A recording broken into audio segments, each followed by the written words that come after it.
You cannot talk about Yu-Gi-Oh! Without also discussing the price of the game.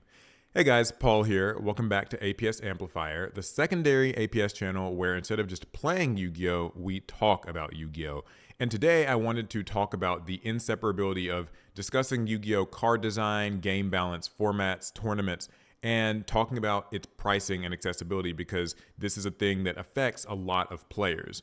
So I feel like this is especially relevant right now because we are currently in a Yu-Gi-Oh format where there are two very defined top decks, Ryzeal and Malice, that people generally actually kind of like. I mean, obviously nobody loves playing against the best deck. That's just a general thing in like gaming, Yu-Gi-Oh, whatever. But most people agree that these decks are actually pretty interesting decks. They're surprisingly like well balanced and somewhat easy to play against and all of that. So people enjoy the format, but they feel as though the price tag is once again a really big barrier to entry because needing, or at least feeling like you need cards like Molcharmy Fuwalos, and that costs about $70 or $80 right now, or Fiendsmith Engraver, which also costs about $80 right now. Feeling like you need those cards to play at the top level can make people feel like they're a bit priced out. But this is actually nothing new. I mean, Yu-Gi-Oh's always going to have some expensive card if you look at pretty much any point in the game's history.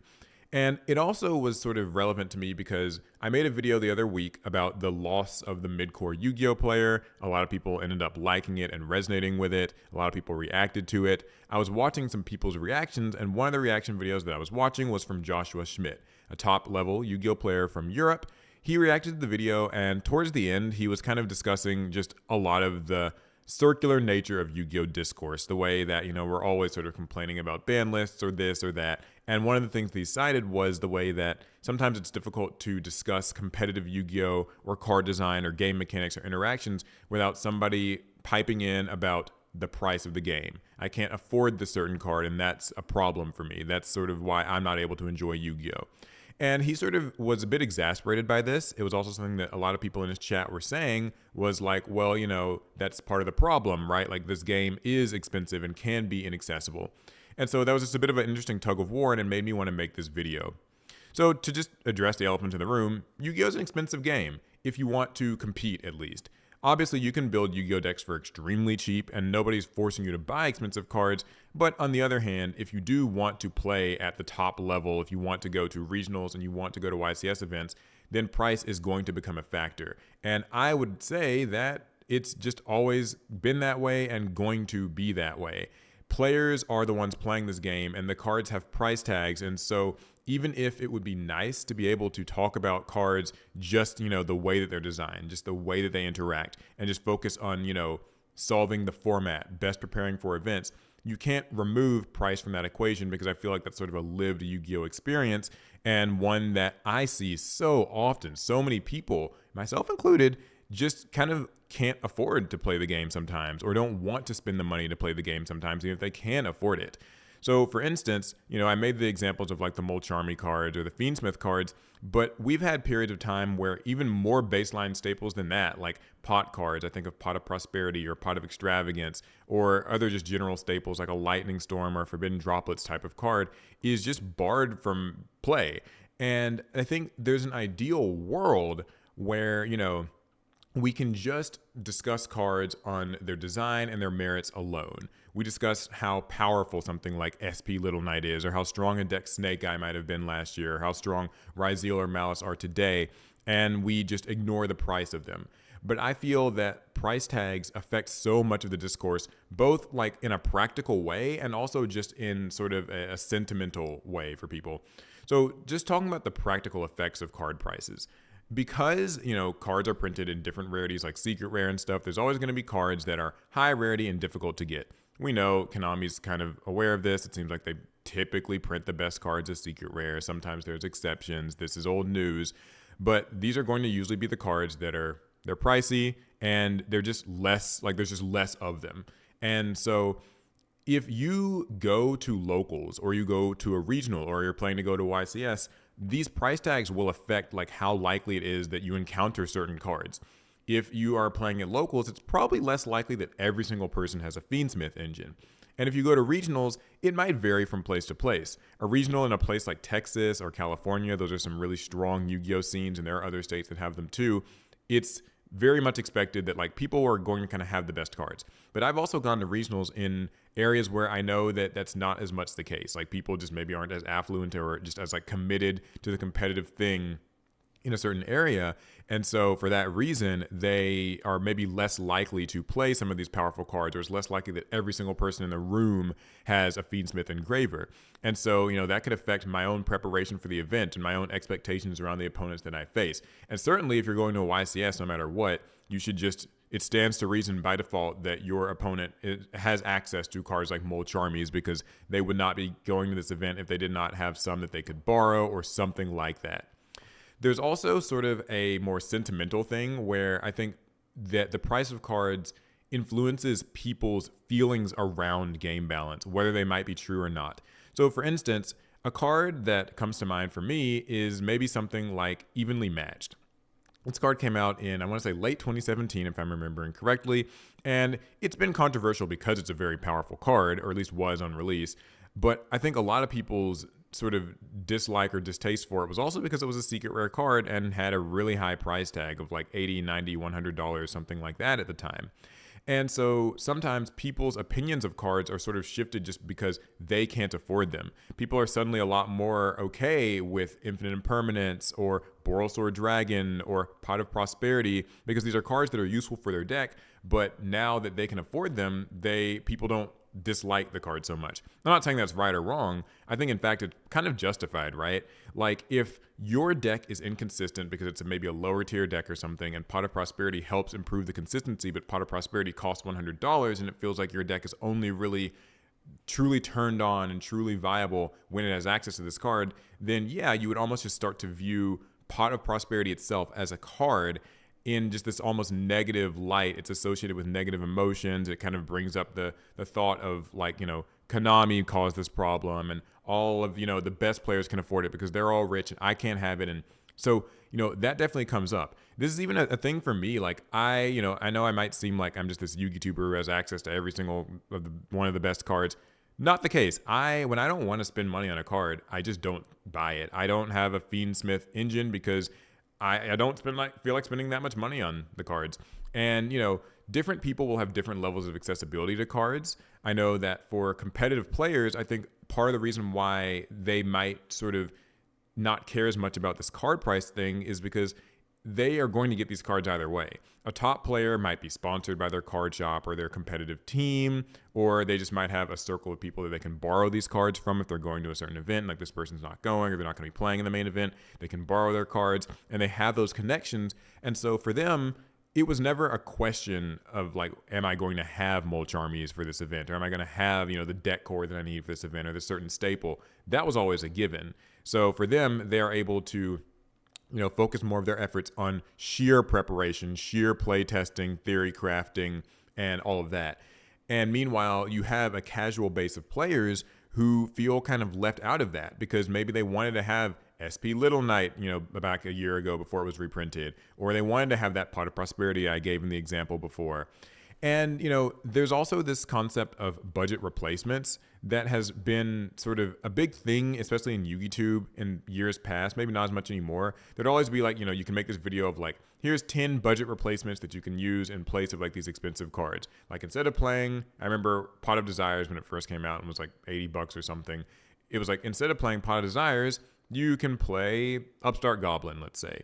But the truth is, this never really works at the high levels of competition. Locally, sure, you can always replace, one thing with another that's got a similar effect. You don't have Forbidden Droplets when it was expensive. Maybe you can just play Forbidden Chalice instead.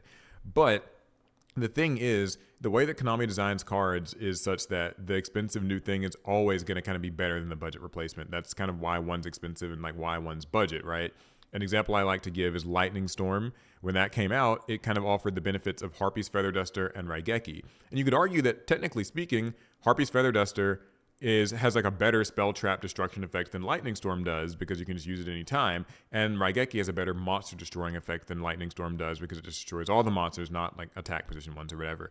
But the thing is, Lightning Storm offers the sort of best of both worlds and the flexibility. And so when it came out, it was a better card than just Feather Duster or just Raigeki because it could kind of fill both roles and therefore be useful against like decks that use lots of back row, decks that use lots of monsters. I know I'm explaining this example a lot, but I think that it's like really important to sort of establish this. Same with maybe Effect Veiler and Infinite Impermanence when that came out. I remember in 2018, Imperm came out. It was about $100. People were like, well, you can always just use Effect Veiler, but Effect Veiler has more restrictions on when it can be activated. So again, budget replacements rarely really work in Yu-Gi-Oh!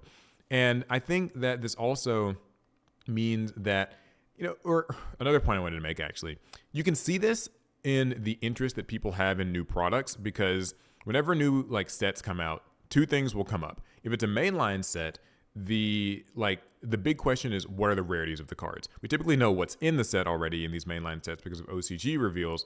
So everyone's more so concerned with like, is, Primite Barrel going to be an ultra rare or a secret rare? Okay, it was just an ultra rare. It's going to be a little bit more affordable for me. Was Promethean Princess going to be an ultra or a secret? It was an ultra. I lucked out. But then also is, this next new card is Fiendsmith Engraver going to be an ultra or a secret? It ended up being a secret. Oh, darn, it's going to be expensive. Are the Molcharmies going to be, so on and so forth. And then also the second thing I was going to say about that is I think this is why there's so much more hype and interest around reprint sets, perhaps more even than like mainline sets. Because when you think about like what really gets people like going is the announcement of these like rarity collections. Yes, I can finally get my hands on these cards that came out, last year or whatever, and have just had these prohibitive price tags. That's why people are always, everyone's kind of interested in like a rarity collection or what's going to be in Battles of Legend, what's going to get reprinted in the next Maze set. So I think that unfortunately, you just can't talk about competitive Yu-Gi-Oh! Without bringing up price, because price is relevant to the players who play the game. It's easy if you have access to all of these cards and you're used to having access to them to kind of forget that normal people play the Yu-Gi-Oh! People who do have, regular lives, day jobs, they can't always get the cards. They don't have connections. They maybe can't afford them, or if they can afford them, they just, who wants to spend $300 on a playset of something, or $500-$600 in an entire deck? Even from the outside looking in, I know like Yu-Gi-Oh is sometimes seen as a game that can just be very price gating. And there are also times where I feel like we've come close to that not exactly being the case. Like, so for instance, I think the closest Yu-Gi-Oh has come to like price not really mattering is probably just through Yu-Gi-Oh Master Duel. Because at least in Master Duel, yes, there are cards that can be URs, and URs mean you have to like dust cards, and maybe you feel forced to buy gems, or whatever, pull the cards. But at least in Master Duel, every UR is a UR. It has a set value. So like, if you want to get a Molcharmy card or something like that, you can still just craft it the same way you would craft any other UR. And then once you have it, you have it. So I think like at least in the case of Master Duel, it would be easier to focus strictly on like, okay, how good is a certain card? How good is a certain, deck or whatever? Because everybody can build Snake Eye and Master Duel, or kind of whatever the top thing ends up being. And so I feel like Master Duel is like sort of close. Yeah, I think that's pretty much all the points that I wanted to make on it. I feel that, this isn't meant to be like a video that is, anti any certain person. I'm not saying that like, it's bad to just want to talk about the game as a game absent of price. But I guess I'm never surprised to hear that people are always going to hold negative sentiments around card pricing, because it's the factor that affects them and affects their ability to play the best decks, play their favorite cards. Everybody wants to kind of be able to indulge in the top of the Yu-Gi-Oh metagame, being able to use the new exciting best cards when they're released, not having to wait 6, 9, 12 or more months for something to get reprinted. It's just a very like human kind of normal player problem. I don't think that that's necessarily even like, casual Yu-Gi boomer complaint. I think that's just a player complaint. So the solutions, that more so comes down to Konami. It always does, right? Like, will they implement like a mixed rarity system? Will they finally maybe just kind of shrink the timing between reprints? Like, it seems like, we're finally getting certain cards that are going to be in this quarter century stampede, and that's a little bit sooner than like the tins or something else in the fall. So maybe they're shrinking the window of time on reprints, which is a small step, but it's something. Yeah. And also structure decks. I saw the Blue Eyes structure deck was revealed, and it's got some pretty good reprints in it, so that's solid enough.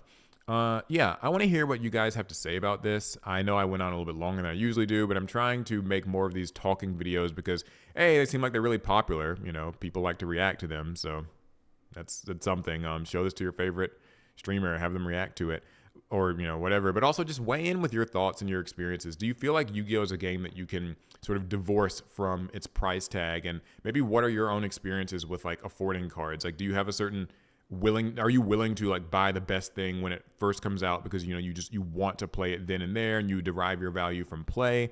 Do you wait for the reprints? How do you feel about that entire process? It's just because like with Yu-Gi-Oh, it feels like it's year over year. There's always an expensive thing. It gets reprinted, but when it does, the next expensive things are coming out. So that's a whole thing.